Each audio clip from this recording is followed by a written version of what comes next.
আসসালামু আলাইকুম প্রিয় দর্শক। আমরা বিগত সরকার শেখ হাসিনা সরকারের দুর্নীতি নিয়ে অনেক আলোচনা করেছি, স্বজনপ্রীতি নিয়ে আলোচনা করেছি। কিন্তু এই সরকার আসলে শেখ হাসিনা সরকারকেও ছাড়িয়ে গেছে। একটি পত্রিকার নিউজ আজকে একেবারে চমকে ওঠার মতো নিউজটি। উপদেষ্টা আসিফ ভুঁইয়া কুমিল্লা প্রীতি নিলেন ২৪ কোটি টাকার প্রকল্প। এখানে বলা আছে যে স্থানীয় সরকার উপদেষ্টা আসিফ মাহমুদ সজীব ভুঁইয়া জেলায় কুমিল্লার সড়ক ও অন্যান্য গ্রামীণ অবকাঠামো মেরামত ও উন্নয়নে ২,৪০০ কোটি টাকার একটি প্রকল্প নিচ্ছে স্থানীয় সরকার প্রকল্পে অধিদপ্তর। এই প্রকল্পে সবচেয়ে বেশি বরাদ্দ দেওয়া হয়েছে আসিফ মাহমুদ নিজের উপজেলা মুরাদনগরে ৪৫৩ কোটি টাকা। দ্বিতীয় সর্বোচ্চ বরাদ্দ করা হয়েছে জাতীয় নাগরিক পার্টির মুখ্য সমন্বয়ক দক্ষিণাঞ্চলের হাসনাত আবদুল্লাহর উপজেলা দেবিদ্বার ৩৩৮ কোটি টাকা।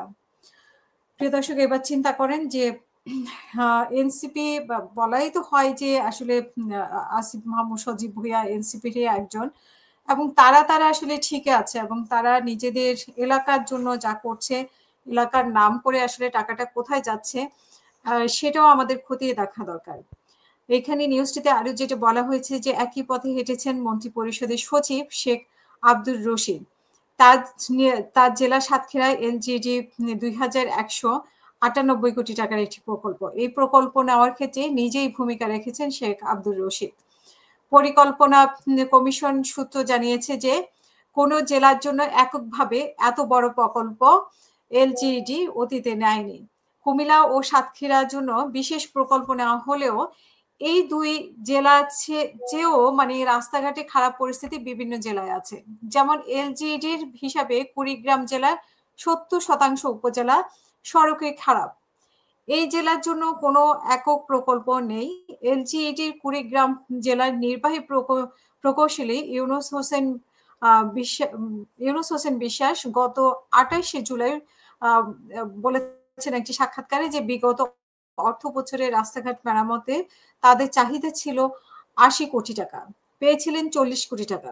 তিনি আরো বলেন যে মানুষ রাস্তাঘাট মেরামতের দাবি নিয়ে আসছেন, কিন্তু তাদের টাকার অভাবে মেরামত করতে পারছেন না। জুলাই গণ অভ্যুত্থানের সময় বৈষম্য বিরোধী ছাত্র আন্দোলনের অন্যতম সমন্বয়ক আসিফ মাহমুদ অন্তর্বর্তী সরকারের প্রথমে শ্রম ও ক্রীড়া উপদেষ্টা হিসেবে দায়িত্ব পালন করেন। স্থানীয় সরকারের দায়িত্বে ছিলেন উপদেষ্টা এএফ হাসান আরিফ, এবং ৩ মাসের মাথায় হাসান আরিফকে সরিয়ে স্থানীয় সরকারের দায়িত্ব দেওয়া হয় আসিফ মাহমুদকে।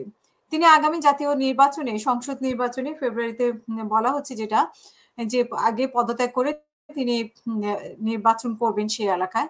তো এখন থেকেই হয়তো সে প্রস্তুতি চলছে আসিফ মাহমুদ এবং হাসনাত আবদুল্লাহর, এবং সেই প্রস্তুতি হিসেবে হয়তো এই জায়গাগুলোতে এত বরাদ্দ দেওয়া হয়েছে যেন তাদেরকে নির্বাচনে জয়ী লাভ করে। তাহলে এখানে আমরা বৈষম্যের কথা বলে আমরা প্রথমে মন্ত্রীর চেয়ারে বসে গেলাম, তারপরে যেমন ইচ্ছা তেমন লুটপাট করলাম। সো এইটাই আসলে বৈষম্য কিনা? আমরা তো দেখেছি বিগত সরকার থেকেও এই সরকার আরো বেশি ছাড়িয়ে যাচ্ছে। এই সরকার মানুষের সরকার, জনগণের সরকার, এবং একটা এত মানুষের রক্তের উপরে দাঁড়ানো সরকার। তাদের কাছে এটা আমরা প্রত্যাশা করি না। আমাদের প্রত্যাশার জায়গা ছিল তারা সৎ হবে, অনেস্ট হবে, পুরো দেশের জন্য কাজ করবে, সব মানুষের জন্য কাজ করবে। কিন্তু আমরা দেখি যে তারা ব্যক্তিগত স্বার্থে তারা কাজ করে যাচ্ছে। খুবই দুঃখজনক ব্যাপার। আপনারাও কমেন্টের মাধ্যমে আপনাদের মতামত জানাবেন।